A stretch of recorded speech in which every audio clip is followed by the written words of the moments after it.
Você mencionou rapidamente aí o nome da Marielle. E, cara, quem é que mandou matar a Marielle? Então, cara, só para quem tá vendo a gente, que não é pouca gente, cara, primeiro assim, a Marielle, eu fui professor da Aniele, ministra Aniele, né? Eu fui professor no ensino médio da Aniele, primeiro, segundo e terceiro ano, né? E essa história é boa. Era boa aluna?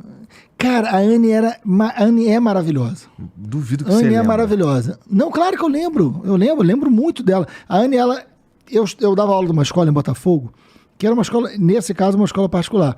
E ela era uma aluna atleta. Não, eu lembro muito da turma dela. Muito da turma dela.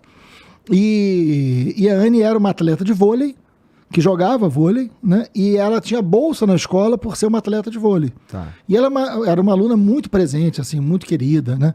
E eu, na época, já trabalhava com segurança pública. Marcelo, porque olha só, isso daí tem uma outra... uma questão, um parêntese rapidinho aqui.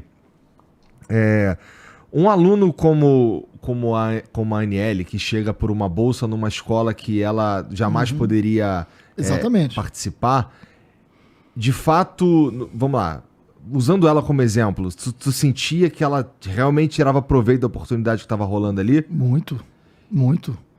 Muito. E aquilo foi. Tinham vários. É que você sabe que existe. Tinha o Armando, que era um nadador que disputou a Olimpíada. Tinha uma série de atletas. A escola trabalhava com essa lógica dos atletas tendo oportunidade na escola. E eu acabei desenvolvendo isso em outras escolas que eu fui trabalhar. Que é o esporte sendo um instrumento muito valioso. Eu estou trabalhando muito com esporte agora. Depois eu quero falar de um projeto de Alter do Chão. Vamos falar. Né? Então, assim, o esporte é um grande aliado. O esporte é um grande aliado na inclusão. Grande aliado na inclusão. E tem que ser um grande aliado no turismo para buscar a inclusão e para gerar emprego. Né? Sabe aquele projeto de futuro? Cara, os CIEPs, que a gente estava falando de educação e de escola, todo CIEP tinha quadra poliesportiva. Todo CIEP. Nenhum CIEP foi construído sem quadra. Todos CIEP, e alguns tinham piscina, alguns tinham outras coisas. Eu convivi bastante com 3 CIEPs, que era o do Jacarezinho, o da Mangueira. Tá lá até hoje. E tinha um lá em Suruí, que é dentro do município de Magé. E a galera ia pra lá mesmo, curtir, jogar uma bola. Final de semana, isso aí. Final de semana a comunidade usava quadro, usava a escola. E são projetos de educação. Por isso que o Velho Brizola e Darcy tinham razão naquilo ali. Mas vamos lá. A Anne, ela era minha aluna primeiro, segundo, terceiro ano. E eu já trabalhava com segurança pública, eu dava muita entrevista, tinha negócio de rebelião em presídio, eu negociei muita rebelião em presídio, porque eu dava aula nas prisões, né? Então quando tinha uma rebelião e tinha refém, o BOP me buscava em casa, me levava para negociar as rebeliões junto com eles, a gente negociou dezenas de rebeliões e sem nunca ter nenhum problema, então tinha muita confiança entre os homens do BOP comigo e na relação com os detentos numa rebelião, e é um negócio muito tenso, porque você está envolvendo refém, arma, prisioneiro e polícia. A chance da merda é muito grande, né? E nunca deu. A gente sempre conseguiu negociar e eu acabei desenvolvendo coisas. Porque eu só era um professor, né, cara? Só tava dando aula. E quantas vezes os caras me ligavam e falavam, olha... E como é que tu construiu essa reputação, cara? Cara, eu dava aula em presídio. Eu dava aula em presídio. Tu era professor. Eu dei aula em presídio. Dei aula em presídio muitos anos na minha vida. Eu era alfabetizador de adultos. Eu dei aula em presídio em favela. E foi muito legal. A gente pode falar sobre isso. Uma experiência muito bacana. Eu dava aula para adulto, né? Eu fiz método Paulo Freire, né? Então, um método de alfabetizar adultos, né? E foi uma coisa muito importante na minha vida. Eu me alfabetizei politicamente com o método Paulo Freire. Eu aprendi muito a entender o olhar, né, do pobre, da população pobre, porque eu vinha de um lugar pobre, mas é outra coisa que eu estou falando. Né? Então você quando entra para fazer uma pessoa adulta, aprender a ler e escrever, você também aprende demais quando está ensinando isso. É um negócio muito revelador, humanamente muito profundo. Humanamente muito profundo. Talvez uma das formas... Eu estudei Paulo Freire na faculdade e acho muito interessante os caras descendo a lenha no Paulo Freire, cara. Eu fico, caralho, isso é um negócio pré-histórico. Estão descendo a lenha no Paulo Freire. Nos maiores educadores do mundo. Acho que porque nunca leram, nunca viram do que se trata. Isso é uma das coisas mais... Não é questão de ser de direita ou de esquerda, é de eficiência. Lembra como começou a nossa conversa hoje? A brincadeira do comunista? O Paulo Freire virou comunista. Ponto. Aí, toda a obra do Paulo Freire, que é traduzida em mais de 30 países, Paulo Freire é considerado um dos maiores educadores do mundo. O Paulo Freire virou uma persona não grata para um setor de brasileiros que não tem a menor ideia do que está falando. Não tem a menor ideia do que está falando, não tem a menor ideia do que está fazendo. Né? O método Paulo Freire é um método. É um método de aprender, de fazer adulto aprender a ler com eficiência. Porque passa do saber que cada um tem. Exato. Né? E eu trabalhei com isso. Usa a visão de mundo dos alunos, né? Visão de mundo e conhecimento e saber. Saber não é só escrita. Saber é vida. Né? Então, por exemplo, eu era professor, né? Aí tinha um preso, um morador de uma favela, que o cara era pedreiro, o cara sabia virar uma laje. Meu amigo, se me botar para virar uma laje, vai morrer todo mundo naquela casa. Porque vai cair, cara. Vai cair. Se me botar para fazer uma parede, vai cair. Porque eu não tenho aquele saber. Ele tem. Ele sabe o que fazer com tijolo, ele sabe o que fazer com cimento, ele sabe o que fazer com uma pá de pedreiro. Né? Um carpinteiro, um agricultor, eu não sei. Então a gente pode trocar o saber, e na troca do saber tem uma educação e tem uma construção. E você chega no domínio da escrita a partir do seu saber. Isso é absolutamente transformador da educação. Você negar isso... E não tem nada a ver com política, né? Não tem nada a ver não tem nada a ver com o rótulo que se colocou sobre Paulo Freire, que ele... Entendeu? Paulo Freire era um sujeito humano extraordinário que olhava para o pobre e dizia que todo mundo tem que aprender porque isso é libertador. Né? Ponto. Você vê o nível de pobreza que a gente foi habitar nesses últimos anos, né? Nós habitamos cavernas muito profundas, né? Graças a Deus saímos dela. Mas, enfim, Deus me livre. Mas, enfim. Mas eu estou falando isso tudo porque eu estava falando da Aniele. Isso. A Anne hoje, ministra, assim, eu nunca imaginei, mas a vida da cambalhota, né, cara? Da volta, né? A vida da cambalhota, né? A Anne depois foi morar nos Estados Unidos para jogar vôlei, né? Aí, evidentemente, aprendeu muito bem o inglês, voltou como professora de inglês, essa era a vida da Anne, né? E a Anne sempre fala, eu negociava rebelião de presídio, por isso que eu cheguei lá, depois a gente volta na rebelião. Eu negociava rebelião de presídio, então eu estava muito no RJTV, né, jornal, assim, para falar de rebelião, de violência, de sistema penitenciário, eu também estudava, eu era pesquisador de segurança pública e dava aula nas escolas. E aí a Anne sempre falava, minha irmã te adora, sempre que minha irmã te vê falar na televisão, ela adora, ela fica falando de você, tem que te apresentar a minha irmã. Eu falei, vamos, me apresenta, fala para ela vir aqui. E a irmã era a Marielle, e que eu não conhecia, eu era o professor da Aniele. Quando chegou na formatura da Anne, eu fui o professor homenageado da turma, né? E aí fiz aquela coisa do discurso, etc. Foi quando eu conheci a dona Marinete, o seu Tuinho e a Marielle, que era a família da Aniele, que foram na formatura da Anne, né? Se eu não me engano, 2002 ou 2003, por aí. E aí já tinha um período de muita rebelião, né? De muita confusão no Rio de Janeiro. Aliás, origem também das milícias, um monte de coisa acontecendo. E eu fui homenageado, fui apresentado, adorei aquela família, até hoje, uma família que eu amo de paixão. E passou, a Aniele foi embora, etc e tal, né? Aí chegou o ano, se eu não me engano, de 2005, né? Em 2005, eu tinha um grande amigo meu que fez faculdade comigo, né? O Leon Diniz, professor de geografia. Enfim, a gente fez graduação junto, e a gente foi amigo a vida inteira, até hoje.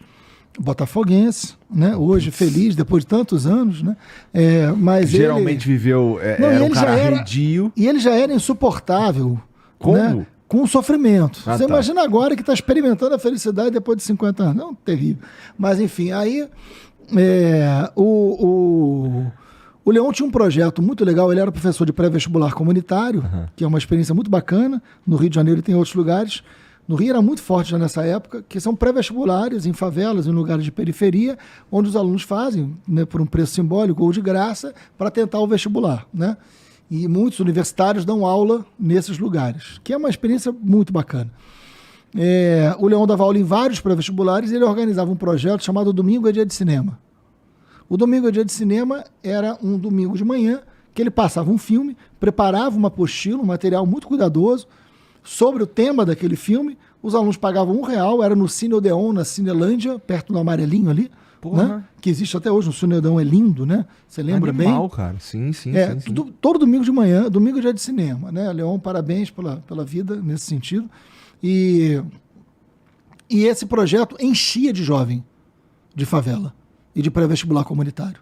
E ele chamava alguém para debater o filme, né? Que fosse passar no domingo. Domingo é dia de cinema, o projeto. Aí ele me chama para fazer parte de um debate sobre um documentário chamado Ônibus 174. do José Padilha. Eu não conheci o Padilha. Olha como a vida é. Né? O Leon me chama, eu e Padilha debater o Ônibus 174, que é um documentário extraordinário. O documentário Ônibus 174, Zé Padilha, antes de Tropa de Elite, porque ele pega aquele episódio do sequestro do Ônibus 174, né? Aquela cagada toda que aconteceu no Rio de Janeiro. E ele... Carioca sabe exatamente do que você está falando, mas talvez o resto do Brasil saiba menos. Mas procurem documentário Ônibus 174 Zé Padilha. Tava até comentando com o Jean, outro parênteses rapidinho, tava até comentando com o Jean esses dias no carro que como é que o Tropa de Elite chega pro Carioca. Pra nós era tipo, pois é. Caralho, olha, é como se fosse é como se eu estivesse assistindo um jornal, porque aquilo ali era a nossa vida. Uhum. Aquilo era a nossa vida. E é interessante porque a galera, eu já conversei com gente falando que aquilo ali era, mas não é assim, né? O mais impressionante é que é total assim, cara. E a gente, eu e os meus amigos, a galera ali, não sei o que, a sensação que a gente tinha era, caralho, estão falando de nós. Sabe qual é? Pois é. Que doideira, né? Pois é. E teve o Tropa 1 e o Tropa 2 que são bem diferentes, né? Uhum. Mas antes teve o Ônibus 174. Vale muito a pena, gente, assim. O Ônibus 174 é um baita documentário do Zé Padilha. Eu não conheci o Zé Padilha, ele passou... E eu lembro que na época eu reclamo, né?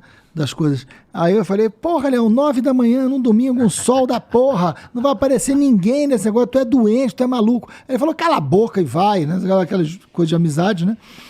Cara, eu cheguei lá, tinham mais de 500 jovens, o Odeon lotado, fila pra entrar, lotado em cima, lotado embaixo, que é um cinema de 2 andares, e um negócio, assim, emocionante. Passou o ônibus 174, subiu eu e Padilha para fazer o debate sobre o ônibus 174. Eu sei que o filme começou 9 da manhã, eu saí quase 2 horas da tarde, porque o debate não parava, né? E era muito legal, cara, porque eram temas que podiam cair numa redação, podiam cair numa prova, né? Enfim. E ele misturava. E era a chance daquele jovem estar no cinema, estar debatendo. Claro. Legal demais. Enfim, é a organização de uma luta pedagógica, né? E aí, nesse dia, eu conheci o Padilha. Eu fui apresentado ao Padilha nesse projeto. Eu não conheci o Padilha antes, né? O Padilha também não era tão conhecido assim nessa época, né? E aí, na saída, ficou eu, o Leon, o Padilha, conversando. Eis que chega a Aniele, que estava visitando o Brasil nesse dia, com a Marielle. E me apresenta a Marielle de novo, né? Ela falou, essa é minha irmã, que eu sempre falei pra você que te adora. E quando acabou o filme, ficou conversando. Eu, Zé Padilha e Marielle. Né? A gente se conheceu no mesmo dia. Se conhecer de conversar pela primeira vez, no mesmo dia, eu, Zé Padilha e Marielle. O que é inacreditável se pensar com os olhos do futuro, né? Do que vai acontecer depois, né? De tudo. Isso era 2005. A vida é muito surpreendente, né? Não há planejamento capaz de dar conta da vida. E aí, quando chega em 2006, tem campanha para presidente, para governador, né? E um grupo me convence a ser... Eu não tinha nenhum planejamento disso, eu era professor, pesquisador, estava feliz da vida, né? E um grupo do PSOL, na época, me convida para ser candidato a deputado. Eu reagi mal no início, né? O Chico Alencar, né? Hoje deputado, que é um professor também, a quem devo muito, né? Um grande amigo, assim, uma grande referência. O Chico falou, cara, vamos botar você como candidato a deputado estadual. Pô, você tem um trabalho incrível nessa área de segurança pública, de direitos humanos, de educação popular. A gente não tem nenhum candidato com esse perfil. Eu falei, Chico, eu não tenho um centavo. Né? Eu sou pobre, professor, o que eu ganho aqui, eu sustento aqui. Pô, tem filho, não dá, cara. Minha vida tá arrumada, tá organizada, eu tô feliz. Ela falou, cara, mas por favor, vem, a gente tá precisando que você... Cara, eu topei ser candidato, chamei um grupo de amigos, professores, né? Falei, cara, o que vocês acham? Todos adoraram, eu me ferrei. Todos adoraram. Ela falou, cara, vamos ser felizes, vamos fazer uma campanha bacana. Isso era 2006. Aí olha como é a vida. Quando chega em julho de 2006, já 25 de julho, que aliás está chegando agora, eu tenho um irmão assassinado pela milícia. Renato, meu irmão, é assassinado brutalmente pela milícia. Né? Deixa 2 filhas pequenas, isso nos surpreende completamente. Meu irmão não era um militante, não era nada disso. Meu irmão, ele era... Até contei isso na última vez que eu vim aqui, mas meu irmão, ele era morador do Niterói, também da periferia. Ele compra um apartamento na Caixa Econômica Federal, vira síndico desse condomínio, ele junto com outros amigos. A gente tem uma educação muito rígida, né? E ele moraliza o condomínio. Né? Falou, olha, agora é tudo legal, e uma das partes do condomínio ilegais era a segurança. Ele chama os seguranças, todos, né, policiais na época, ele falou, olha, vocês vão ter que abrir uma empresa para eu contratar, e vai ser tudo dentro da lei. Os caras falam, não queremos, não é assim, a gente recebe dinheiro vivo. Não, ele falou, não há hipótese do condomínio continuar com esse esquema. Né? Os caras não aceitam, ele manda os caras embora, contrata uma empresa, os caras entram na justiça, perdem e meu irmão é assassinado. 14 anos depois, a justiça conclui que quem matou foram esses caras. Né? Enfim, meu irmão é morto pela milícia. Né? No meio de uma campanha minha para deputado estadual. E isso muda a minha vida, muda tudo, né? Porque pai e mãe enterrando filho não é um negócio simples. A Marielle vai no enterro do meu irmão. A Marielle estava fazendo minha campanha em 2006 para deputado, estava coordenando minha campanha em várias favelas do Rio de Janeiro, em vários setores de jovens, de alunos pré-vestibulares, que ela era uma oriunda de curso pré-vestibular. Ela era aluna do Leão, né? Por isso ela estava nesse projeto.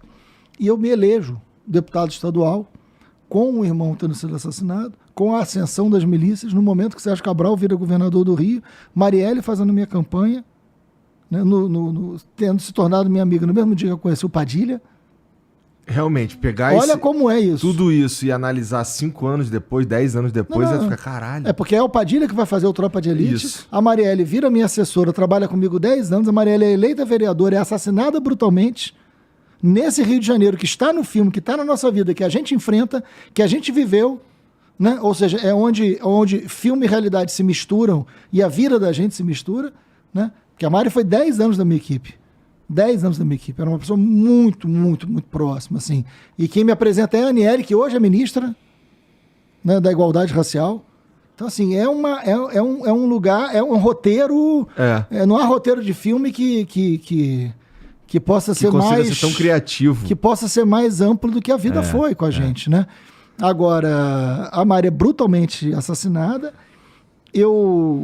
Hoje, a investigação está nas mãos da Polícia Federal do Rio de Janeiro.